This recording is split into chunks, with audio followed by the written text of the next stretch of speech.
I've been in the legislature, we've increased the budget from $6.2 billion to $11.3 billion in 5 years.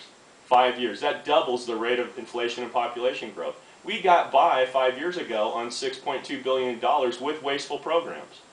This budget is about an $8 billion budget. That's still almost $2 billion more than we had in 2005. You know, is your household income went up 40%? You know, I don't think so. The problem is we continue to ramp spending up. You had a couple of fat years because of the real estate bubble.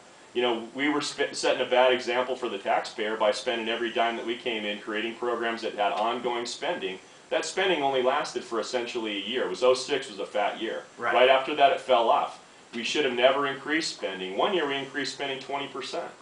And it was a lobbyist feeding frenzy down there. It was ridiculous. Well, you know, it's funny, when the last gubernatorial race, when Len Munsell was the candidate for the Republicans, he predicted that with the spending that Governor Napolitano was projecting, with any kind of a downturn, this was what was going to happen. I joked around with him. I said he's the smartest guy in Arizona. And I know people like you and people at the legislature were saying the exact same thing, that if we don't taper our spending, we can't keep spending at this rate because we're not going to keep earning at the same rate. Right. And now we're reaping that prophecy. I'm anxious to see. On the other side, I want to talk to you about a plan that's in place